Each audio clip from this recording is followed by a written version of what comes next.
kissing mothers and some are scolding mothers. What kind of mother are you? But you see, let me finish the quote. It says, some mothers are kissing mothers and some are scolding mothers, but it is love just the same. Okay? And then it says, and most mothers kiss and scold together. So what kind of mother are you? The first, the second, or the third? Both, the combination? You kiss and then you kiss, okay? But it's all love. It's all love. And we have to accept it, okay? Also, somebody said, distorting a quote from an English lady, and this is the way that it was distorted, and that's the way they put it. He said, women's liberation is just a lot of foolishness. It is the men who are not giving birth to children, and no one's likely to do anything about that. But that's not true, because you see, we have always been accused that, if guys could only experience to give birth, there will be only one child in every family, because they wouldn't be able to stand the pains of childbirth. But, we say, oh, come on, ladies always exaggerate. They just exaggerate. I'm a man, I can stand any kind of pain. Oh, come on, ladies. But you know what happened? Two guys, they wanted to prove that point, that you just ladies exaggerate, but that we can do it, that kind of pain, we can stand it. So these guys decided to go, okay, a doctor said, okay, we're going to do something about it, okay? We are going to simulate the birth pains in your abdomen, okay? And let's see if you can stand up to 10, because they know when the child is going to be born. When the pain reaches 9, 10, then that's when the baby is going to be born. So they keep track of the level of the pain. So that's what. Let's look at the video and let's look at these guys that really came through us. They're real men, macho men. Okay, Did you know that according to women, childbirth is the worst kind of pain there is? And did you know, according to women, that us men can't handle any of it? Well, did you know that according to men, women exaggerate everything? Everything. That's why we decided to make an appointment with Dr. Julie Masters. Hi, how are you? Oh, good. I'm Dr. Julie Masters. Hi, Brian. I'm Dan. Hey. Nice to meet you. Are you guys ready for this experience? Yeah, we're ready. What we're going to do today is we're going to put some electrode stimulations on your abdomen, which are going to give you some contractions, so we can kind of simulate contractions to show what your wife went through during labor. That sounds fun. Well, we're going to hook you up right now. All right. Go ahead and lay back. Okay. What we're doing right now is we're just hooking up the contraction monitor. This reminds me of those infomercials. Nice and tight. Where they're like, Nice and tight. Got it? I'm going to have a six-pack after this. You're basically going to electrocute us for an hour? Yeah. In a very small way. Just right here in your abdomen. Hi, ladies. Hi. Here are your wives. Hey, guys. And I'm just going to give you guys a couple little contractions All right. so you can see what it feels like. Where are you feeling that? Are you feeling it in your upper belly? I'm feeling it right there. Right now we're going to be starting to simulate a little bit like early labor. Should be, maybe like a 2 or 3 out of 10 in pain. That was early labor. I got to remember my breathing. Well, that's different. Look at me. Talk to me right now. Now? So you're almost getting to like the active stage of labor where it's really getting good. All right. Here we go. Oh! Awesome. Awesome, guys. Starting to come down now. You guys are doing awesome. Focus. Breathe. Start to beat. Are you increasing it in intensity? Come down a little bit. Start to come down. That had to be at least, I'm hoping it's a 7. That's a 7? You're at a 4. Feels like someone's taking a My sawzall. Just carving up my abdomen. How are you doing there? Stop smiling! Oh, wow. It's starting to really calm down now. Okay, you're doing really great. And now in normal labor, you'd be having a contraction pretty soon again, okay? but I All right. don't want that yet. Okay. Can we do? I'm gonna throw up. Honey, start to calm down. Okay. Turn to calm down. Sorry, you gotta do that. You don't want to quit now. Here we go. Oh my God! There you go, guys. There you go. That's it. There you go. That was not good. Sucked. That sucked. It was horrible. Better than you thought, or worse? A lot worse. A lot worse. I'm telling you right now, I felt like I was having a baby. Mom, if anything that I just experienced is anywhere close to what I did to you all those years ago, I'm sorry. You're like a superhero. You're one tough mama. Happy Mother's Day. They were able to stand only just to 5, and they said, we give up at 5. At 5. And ladies go all the way to 10, and then another one. And then another one. 4. Okay, we have 4. Do we have more than 4 over here?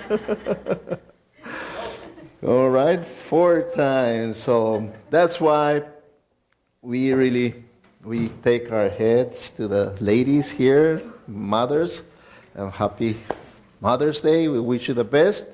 And also, like St. Augustine, he was meditating on Mother's Day that his mother passed away. And this is what he said, that now is famous. He said, let's not become sad for having lost our mother, but let us thank God for having had her. For some of us that our mothers are not here already, let's always be thankful to the Lord in our memories for our mothers that already passed away. Okay? And that's the way that we can honor them. We want to honor you, mothers that are still alive. Thanking God for you, for motherhood. We're very happy about that. And now, let's get into serious things, okay, about the Word of God, the message about the Word of God. And let me ask you a question.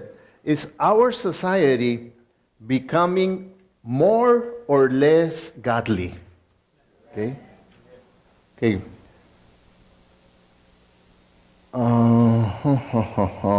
Okay, let's see. Now, you said yes. So now the question is motherhood becoming more or less godly? What do you think? Now you don't want to answer, right?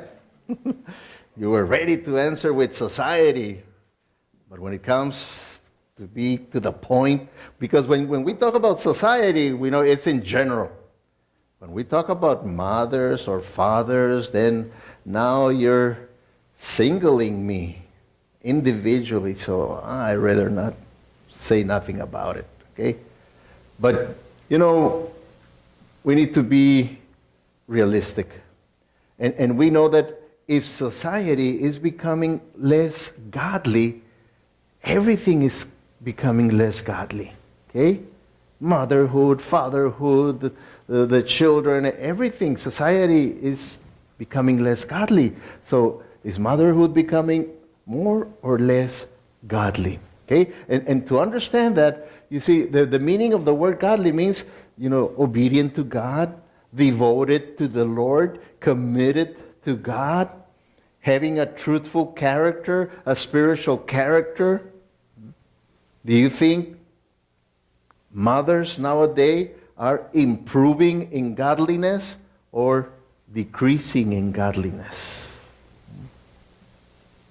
That's something that we have to meditate in general, and each of you mothers individually. See, individually you have to think about this, okay?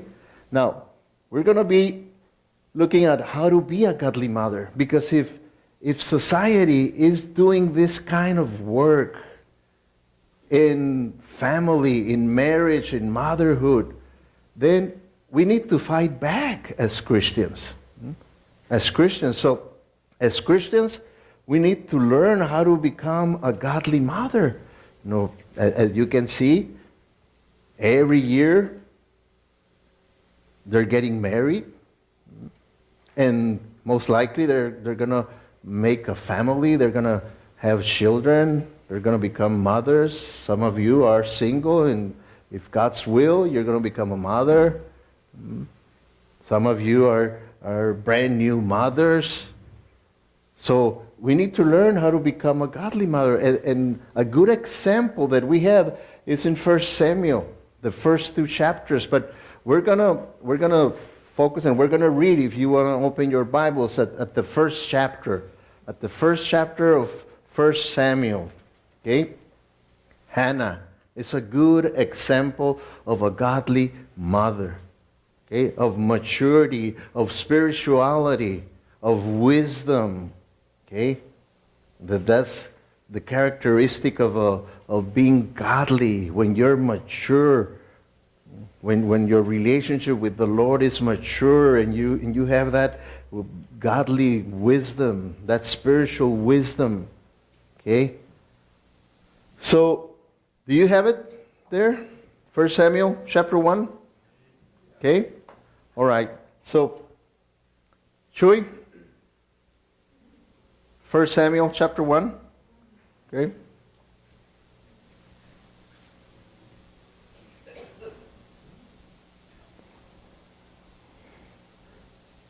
It's going to be read by somebody else that is able to pronounce those names. Okay? I don't want to make a mess of those names. Okay? I've been trying and trying and trying. No way. 1 Samuel chapter 1. There was a certain man from Ramathaim, a Zuphite from the hill country of Ephraim, whose name was Elkanah, son of Jerome, the son of Elihu, the son of Tohu, the son of Zuph, an Ephraimite. He had 2 wives. One was called Hannah, and the other Peninnah. Peninnah had children, but Hannah had none. Year after year this man went up from his town to worship and sacrifice to the Lord Almighty at Shiloh, where Hophni and Phinehas, the 2 sons of Eli, were priests of the Lord. Whenever the day came for Elkanah to sacrifice, he would give portions of the meat to his wife Peninnah, and to all her sons and daughters. But to Hannah he gave a double portion, because he loved her, and the Lord had closed her womb. Because the Lord had closed Hannah's womb, her rival kept provoking her in order to irritate her. This went on year after year. Whenever Hannah went up to the house of the Lord, her rival provoked her till she wept and would not eat. Her husband Elkanah would say to her, Hannah, why are you weeping? Why don't you eat? Why are you downhearted? Don't I mean more to you than 10 sons? Once, when they had finished eating and drinking in Shiloh, Hannah stood up. Now Eli the priest was sitting on his chair by the doorpost of the Lord's house. In her deep anguish, Hannah prayed to the Lord, weeping bitterly. And she made a vow, saying, Lord Almighty, you will only look on your servants in misery, and remember me, and not forget your servant, but give her a son, that I may give him to the Lord for all the days of his life, and no razor will ever be used on his head. As she kept on praying to the Lord, Eli observed her mouth. Hannah was praying in her heart, and her lips were moving, but her voice was not heard. Eli thought she was drunk and said to her, How long are you going to stay drunk? Put away your wine. Not so, my lord. Hannah replied, I am a woman who is deeply troubled. I have not been drinking wine or beer. I was pouring out my soul to the Lord. Do not take your servant for a wicked woman. I have been praying here out of my great anguish and grief. Eli answered, Go in peace, and may the God of Israel grant you what you have asked of him. She said. May your servant find favor in your eyes. Then she went her way and ate something, and her face was no longer downcast. Early the next morning they arose and worshipped before the Lord, and then went back to their home at Ramah. Elkanah made love to his wife Hannah, and the Lord remembered her. So in the course of time Hannah became pregnant, and gave birth to a son. She named him Samuel, saying, Because I asked the Lord for him. When her husband Elkanah went up with all his family to offer the annual sacrifice to the Lord and to fulfill his vow, Hannah did not go. She said to her husband, After the boy is weaned, I will take him and present him before the Lord, and he will live there always. Do what seems best to you. her husband Elkanah told her. Stay here until you have weaned him. Only may the Lord make good his word. So the woman stayed at home and nursed her son until she had weaned him. After he was weaned, she took the boy with her, young as he was, along with a 3-year-old bull, an ephah of flour, and a skin of wine, and brought him to the house of the Lord at Shiloh. When the bull had been sacrificed, they brought the boy to Eli, and she said to him, Pardon me, my lord, as surely as you live. I am the woman who stood here beside you, praying to the Lord. I prayed for this child, and the Lord has granted me what I asked of him. So, now I give him to the Lord. For his whole life, he will be given over to the Lord. and he worshipped the Lord there. You see, that was much better, right? I practiced, and I said, but I couldn't do Hannah's voice. I couldn't do that, so I said, well, it's better just to use the dramatized version. Okay? All right. So, see, as we study, as we read, as we learn about this story of Samuel, the birth of Samuel, and everything that is included in that story, we're focusing on how to become a godly mother, okay? Because she is a prime example of a godly woman, a godly mother, okay? And to learn how to become godly, what is required is devotion, okay? A woman has to learn to be devoted, and the word devoted means to really be in love of what you have to do as a mother, okay? To really love it, to really like it, to really enjoy it. That's what devotion is all about. And there's 3 main areas of devotion that we can see here that makes up a godly mother. The first one that we see here is devoted to her husband. She was devoted to her husband, okay? And see, that's something that we, because when we talk about devotion, that we're talking to be in love, to be dedicated, to really like that, it's a choice, okay? It's a choice because we decide what kind of attitude are we going to have towards our mate, how are we going to behave, what are going to be our feelings toward him. It is a choice. We decide that, okay? That's why you're not a victim. That's why the Lord is going to take it into account. It's going to take you to task. And He's going to ask of you, how come you behave? How come you felt? Because you're not a victim.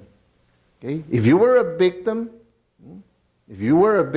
of, when you're a victim, that means when you're really a victim, that it was not your fault. But if the Lord is judging you for something, it's because He is considering that it was a matter of your will, that you had a choice, okay? That you had a choice. And to be devoted to your husband, it's a matter of choice, okay? For some, it's very difficult. For others, not that difficult. And for others, not difficult at all, okay? But it's still a choice that we have to make, okay? Still a choice to be devoted to her husband. And now, contrary to popular opinion, the most important characteristic of a godly mother is her relationship not with her children. Not with her children, because that's the popular opinion, that that's the most important relationship of a godly mother, with her children, but with her husband. With her husband is the most important relationship, with the husband. So, ladies, what you communicate to your children through your marital relationship will stay with them for the rest of their lives. They're going to be watching you. They're going to be hearing you, and they're going to be learning the most fundamental lessons of life about love, about sacrifice, about integrity, about virtue, about sin, about sympathy, about compassion, about understanding, about forgiveness, everything. See, they're going to be learning it from watching you, by listening to you. So whatever you teach them about those things, right or wrong, is going to be planted within their hearts. Okay? So that's why it's very important, this relationship.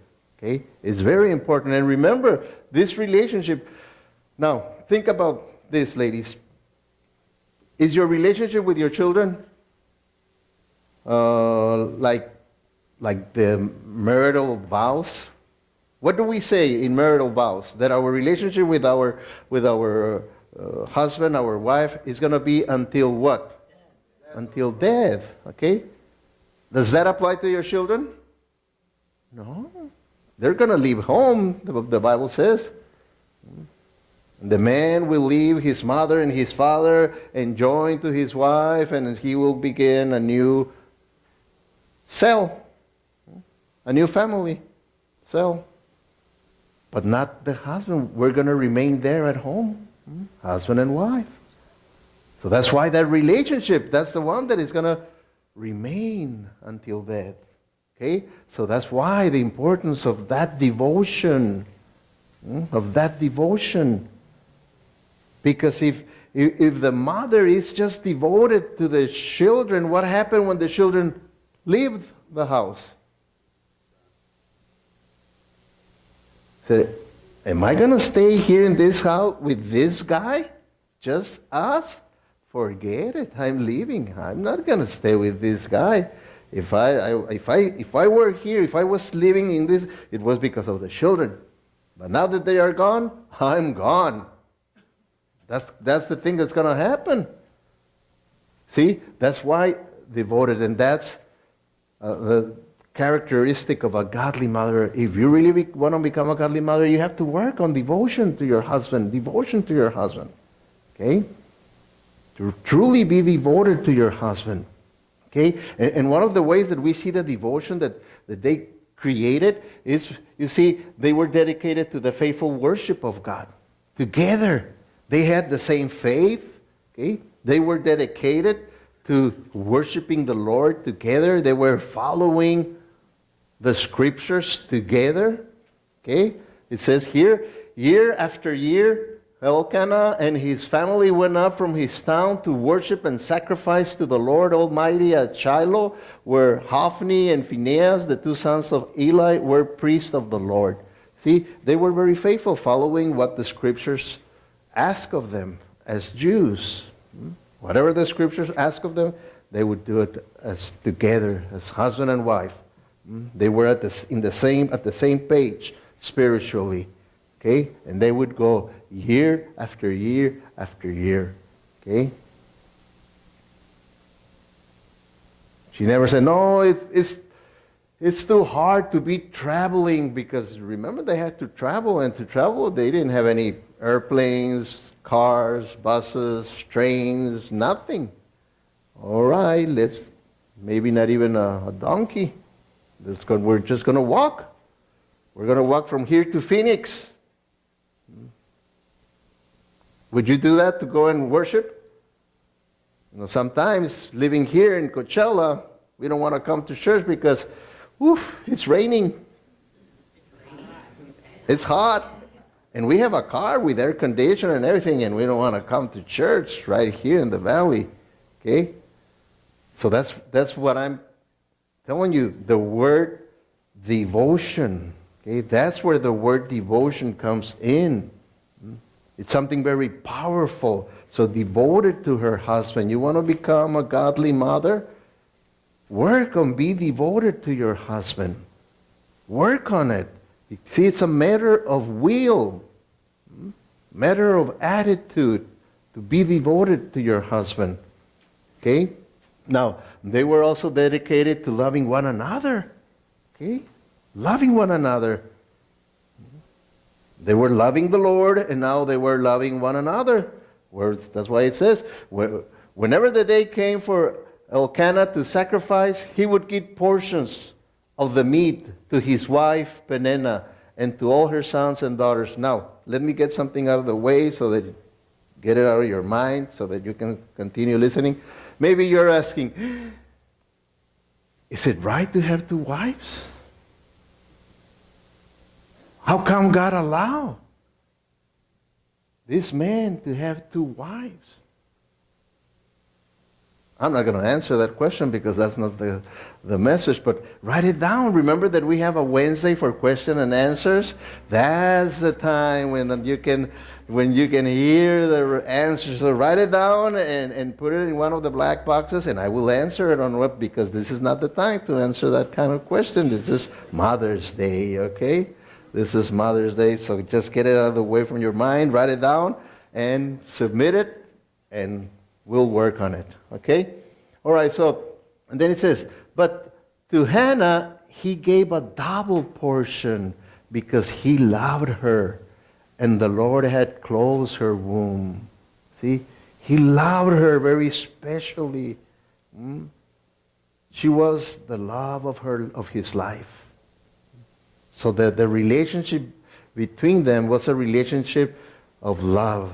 They truly were devoted in love to one another. Okay? And that's, see, very important that it's both ways. It works both ways. You know, we have to be devoted to our wives have to be devoted to us. But, you see, the biblical rule is that you're not going to wait until your mate is devoted to you. You have to be obedient to the Lord and say, you know, regardless of his or her decisions, I'm going to obey God and I'm going to work on being devoted to my mate. Unconditionally. That's unconditional love. I'm going to do it because I want to honor the Lord. I want to obey the Lord, and I'm going to do it. If he or she doesn't want to do it, that's his problem. That's her problem with the Lord. But me, I want to be right with God, and I'm going to do it. You see? That's being devoted. Okay? That's being devoted. All right? Now, it says, because the Lord had closed Anna's womb, her rival kept provoking her in order to irritate her. Okay? She kept saying, hey, you see, I'm a real woman. I'm able to give birth to children, and you're not a real woman. Look, you're not able to bear children. And me, look all the children that I'm bearing from your husband. I'm a real woman. You're not a real woman. And in those days, it was not like in our days. See? In our days, we have become so selfish. A society is so selfish that nowadays, there are even planning, okay, we're going to get married, but we're not going to have children. We're not going to have children. But in those days, it was the contrary. Not having children was, you know, the worst thing that can happen to a family. The worst thing that can happen. That's why, you know, a little bit of the answer, they had to have children from another woman. Because they consider it the worst thing that can happen. It's like if you were under a curse. Because, according to them, the way they see it from the Bible, the greatest blessing that you could have and that you could receive from God was a child. That's the way they would see it. But nowadays, we become so selfish that, oh no, it's a bother. To have children is bothersome, so it's better not to have. So that way, we can have fun and relax and do whatever we want to do, okay? And that way, I'm going to be able to keep my beauty.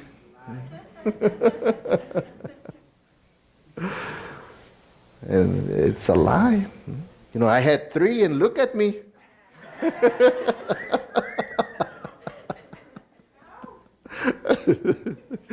Okay.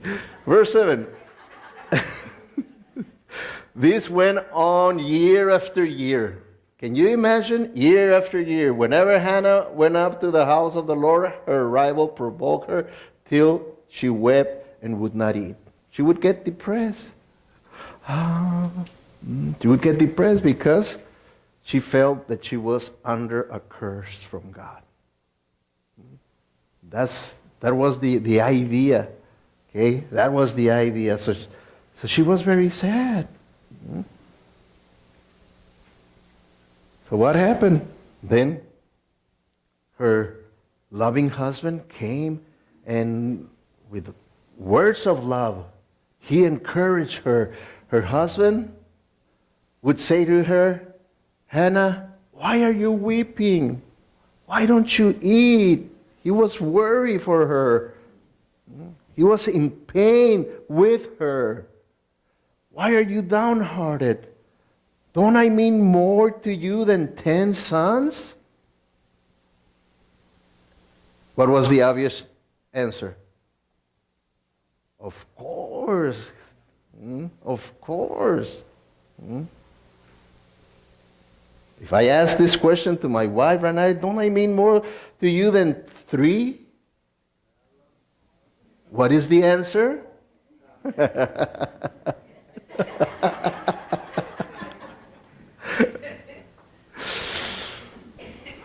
Okay, so that was the answer. So what happened? Okay, the effect of a loving husband's words encouraged her. And then it says, after they had finished eating and drinking at Shiloh, Hannah rose and presented herself before the Lord. Okay, she got encouraged, and then she said, okay. And you see, with those loving words of encouragement, she even, it's like if God used her husband. See, and that's what it is. When we love each other, then we can really receive the words of our mate like the words from God. Because there is love. When there's no love, when we don't have, you see, that devotion among us, then we have mistrust. Why are you saying that? What are you trying to tell me? Instead of getting it as from God, we get it like, is Satan telling you to say that to me or what? Mistrust, not trust. Okay? But not here, because the relationship is a relationship of love. Okay? And now she was able to even see her circumstances in a different light. And she said, well, you know, I'm creating a situation that is making my husband also to suffer. And she's not able to do anything, nothing for me. You know, it's not in his hands to make me be able to bear children. Why am I doing this to him? I'm not supposed, I cannot manipulate him. So, see, the only one that can do something about it is God. So instead of being here depressed and crying, I'm going to go and talk to God.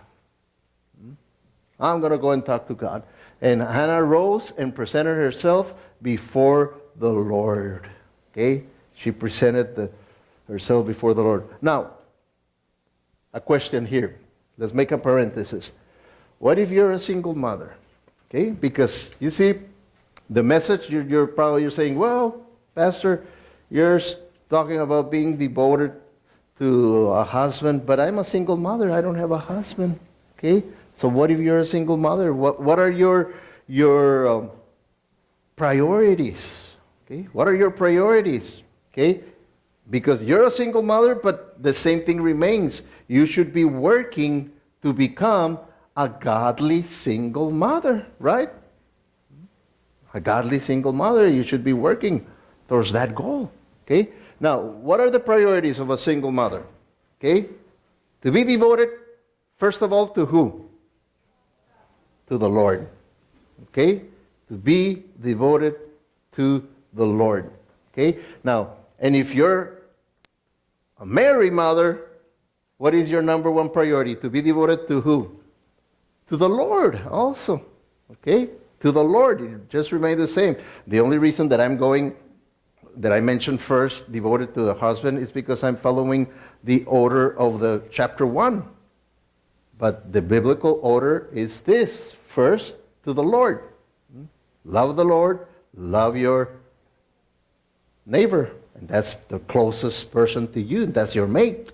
Okay? So love the Lord. Love your neighbor. Love the Lord. Love your husband. Love your wife. Okay? So priorities is the Lord. Okay? Now, what is priority number 2 for a single mother? Devoted to whom? Your children. Okay? Your children. And for a married woman, what's priority number 2? Husband. Okay? Husband. You see? Husband. Now, priority number 3 for a single mother. Devoted to whom? Or interested in whom? Herself. Herself. Okay? Herself. Now, for the married woman, what's priority number 3? Devoted to whom? To children. And number 4? To self. To herself. But you see, nowadays, and I have seen it, I have counseled many single mothers, the priorities are backwards. Priorities are backwards. First, priority number 1 is self.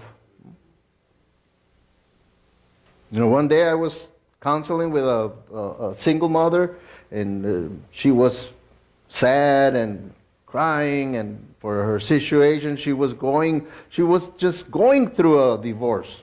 Okay? And she wanted to start dating when going through a divorce. And her main argument was, you know, don't I have a right to be happy? What was her number 1 priority? Herself. So I presented to her the priority and said, what do you see wrong with what you just said according to biblical priorities?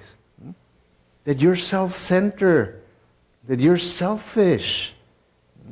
You know, and I have to say that's why they hate me every time that yeah, you see, that's what happens. They ask for counseling, and then I'm the enemy number 1 because I tell them the truth. That's what happens, and it happened. Okay? But I had to tell them the truth because that's what they're asking for. According to the scriptures. So this is the priority, but nowadays it's backwards. It's me, my rights, and I have the right to be happy. And what about me? What about your children? What about your relationship with the Lord? What about your children? Why do you have to come first?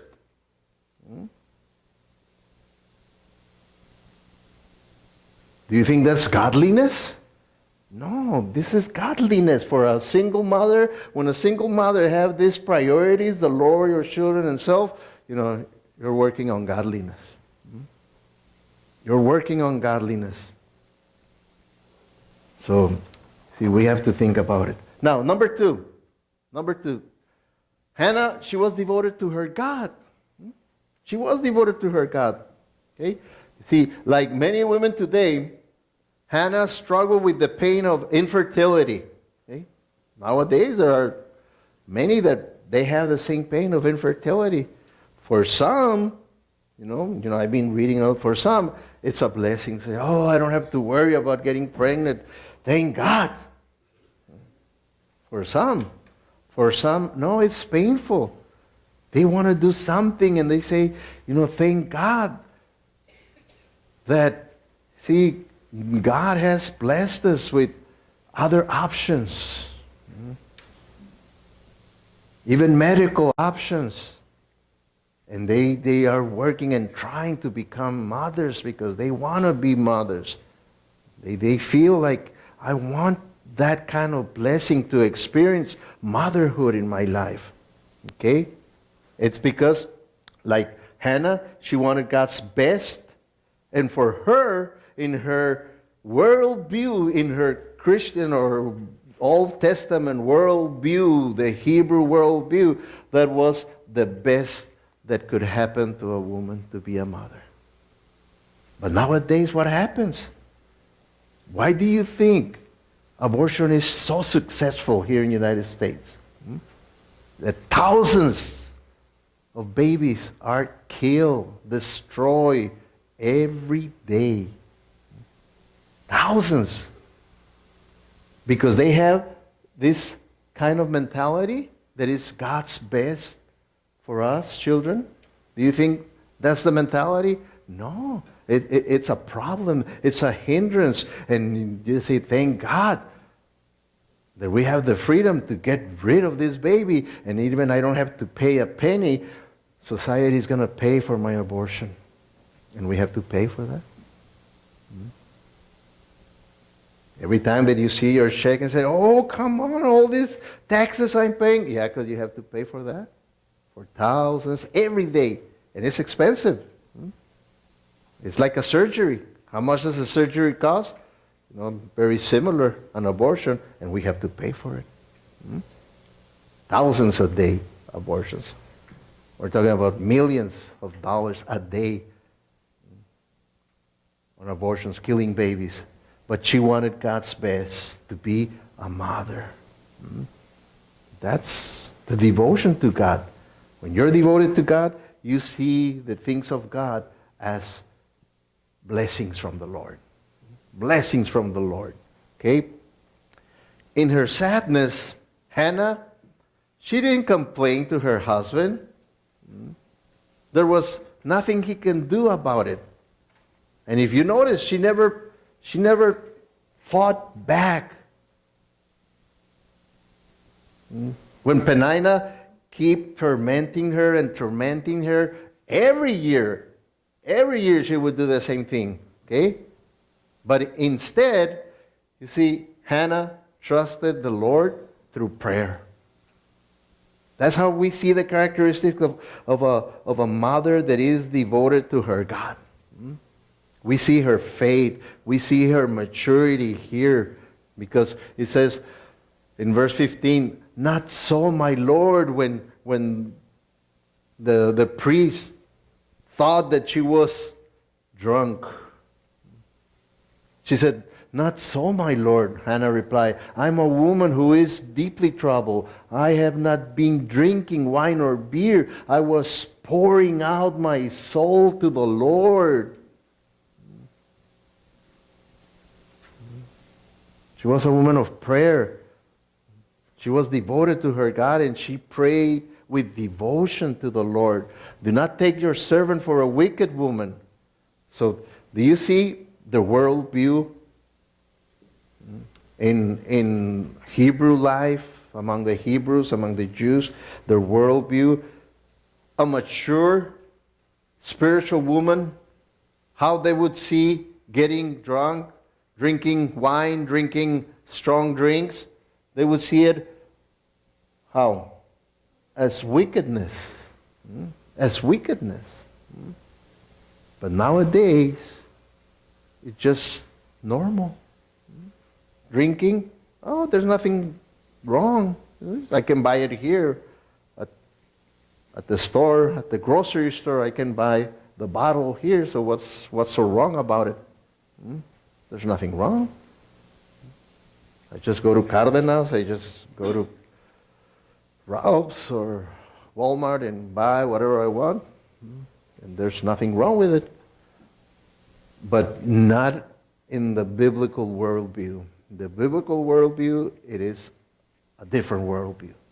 Because it's God's worldview. And we create our own worldview according to society. The world. We create a different worldview. And then sometimes we Christians, we just pick and choose the worldview, the part of the worldview that I like. And I like a little bit of the Christian worldview here, but I also like a little bit of the worldly worldview over here, and we make a combination, a cocktail. Do you think that's correct? No, that's not correct. we should, be devoted to a Christian biblical worldview. That way, you're going to really be devoted to your husband. You're going to be devoted to your God. And then it says, Eli answered, "Go in peace, and may the God of Israel grant you what you have asked of him." So now the priest is, wishing the best, wishing God's blessing upon her. May the Lord reward you with what you have asked. He didn't even know what she asked of the Lord. Why? Because if you notice, it is clear in the passage that we just read that she was praying not out loud. So he couldn't hear her petition. He couldn't listen to what she was asking from the Lord. And now to go in peace, and may the God of Israel grant you what you have asked of him. Whatever you have asked of him, may the Lord grant you. I can see that you're a godly woman. So may the Lord grant you your petition. Okay? And now, Leslie, number 3, and the last one, devoted to her children. Okay? You want to really work on becoming a godly mother? Well, devoted to your husband, devoted to your God, and devoted to your children. Okay? You have to be devoted to your children. It says here, Elkanah went to Shiloh to offer the sacrifice for that year and the gift he had promised to the Lord.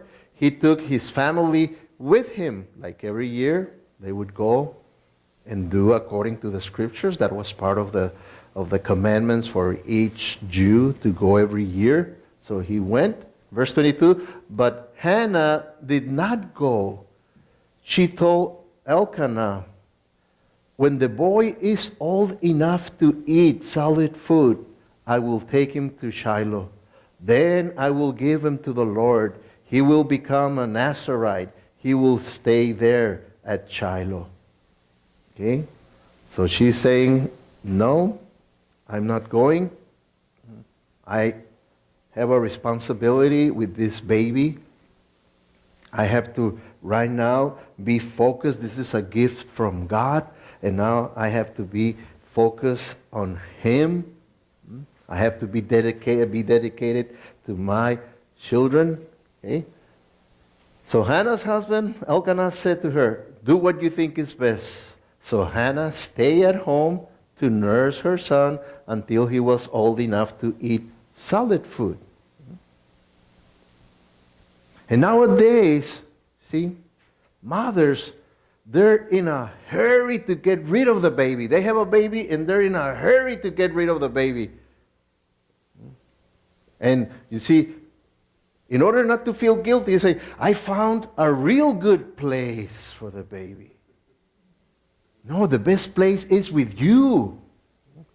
That's the best place. If you're looking for the best place for your baby, it's there with you at home. "Oh, Pastor, you're old-fashioned." I can tell. You're old-fashioned. It's just the biblical worldview. It's just the biblical worldview. And it's up to you. Like I was saying, if you want to get, parts of the worldview from the world and say, "Oh, come on, there's nothing wrong. There are very good places where you can leave your babies, and they're going to take even better care than the mother." I don't think so. Why do you think there are many? There's some multiplications of child abuses, sexually abused, physically abused by others they're taking care of your children. They're not with you, safe. The moment that they're not with you and you just live in a different home with other people is going to come that you don't know because you're working, are they safe? They're not safe. You want to pretend and you want to make yourself feel like, yeah, they're safe. I know that person. And do you know who comes, who visits, who comes and goes? Do you know everything? Do you have a camera there or what? No. The best place is the home. And Hannah, she was devoted to her children. She was devoted to Samuel. She says, no, right now my responsibility is my baby, my boy, and I'm going to stay. Because he is my responsibility right now. And what happened? He said, when the boy was old enough to eat solid food, Hannah took him to the Lord's house at Shiloh. Okay? And what happened? Then Hannah gave the boy to Eli. Do you see maturity there? What would you have done? You were not able to have babies, so you've been longing to have a baby, longing to have. Suddenly and finally, by God's grace, you're able to have a baby. Are you going to get rid of that baby and give it away? Or are you going to say, no, hey, God, I was just too emotional. I made a promise, really, I was out of my mind at that moment. But the reality is that, he's going to be devoted to you, but here with me. I'm not going to give him away to live there in the temple with a priest. No. But, that's what she promised. Do you see maturity, spirituality here? And that's exactly, this is what I promised the Lord. And she was devoted to God, so she had a real, mature, personal relationship with the living God, that it was real for her. She was not playing games. She was not playing churchy games, no. So she said, now I'm going to fulfill my promise to the Lord. And she gave the boy to Eli, the priest. Gave it away. But now, like I was telling you, nowadays mothers neglect their children, abandon their children, okay, in pursuit of self-centered fulfillment. I got to fulfill my dreams. I always wanted to finish school or this or do that, and that's why I'm abandoning my baby to somebody else is going to take care of my baby. Because I have a dream to fulfill. I have such a great potential. And all that we hear is selfishness, self-centeredness. Okay? And the biblical worldview is considered baloney. Oh no, come on, that's old-fashioned. It's not realistic. It's not realistic. What are you going to do? Just be realistic. What are you going to do? Are you going to remain like that? Are you going to be poor all your life? Or do you want to really become somebody? You can become somebody, because as long as you're just a mother, you're a nobody. You have to become somebody. So different worldviews. And Hannah, her worldview was biblical, so she was devoted to her children. Because nowadays, motherhood is an inconvenient interruption to their lifestyle. I have a lifestyle, and to be a mother is an interruption to my lifestyle, to my goals, to my wishes, to my desires, to my dreams, to my potential. Selfishness, and selfishness. Then we read, I pray for this child. Okay, look the mentality of Hannah. I pray for this child, and the Lord answered my prayer. He gave me this child. She knew what happened. Said, I prayed to the Lord listened to my prayer, the Lord answered my prayer, okay, and He gave me this child. So, whose child is this in the mind of Hannah? To the Lord's. It's the Lord's. It is the Lord's. And you see, that's what is supposed for us to have in mind when we come and present our babies here in the church to the Lord. It's similar to this story, this situation, when we acknowledge that, hey, it's not mine, belongs to the Lord. So I'm presenting this baby, this son, this daughter to the Lord. Okay? And that's what happened here. It says, and now I give this child to the Lord. he will serve the Lord all his life. Then Hannah left the boy there and worshiped the Lord. Worship the Lord. It doesn't say, and she went crying all the way from Shiloh to her hometown, crying and crying. Oh no. No, she worshiped the Lord. She was grateful and she was thankful to the Lord for all her blessings. Okay? And then he says, Elkanah and his family went home to Ramah, but the boy stayed in Shiloh and served the Lord under Eli the priest. See, for better or worse, mothers are the makers of the next generation. For better or for worse. You have to accept that responsibility, that you are the makers of the next generation. That's why the goal of becoming a godly mother is the highest and the most noble pursuit of womanhood. That should be the highest. Not my dream, my potential, my wishes, my desire. No. Motherhood. Okay? According to the Bible. Now, let's finish this story with this part. But Samuel served the Lord. He was a helper who wore linen ephod. Okay? So the boy started to grow up, and we know the story. You know, he became one of the greatest men that have ever existed in this world.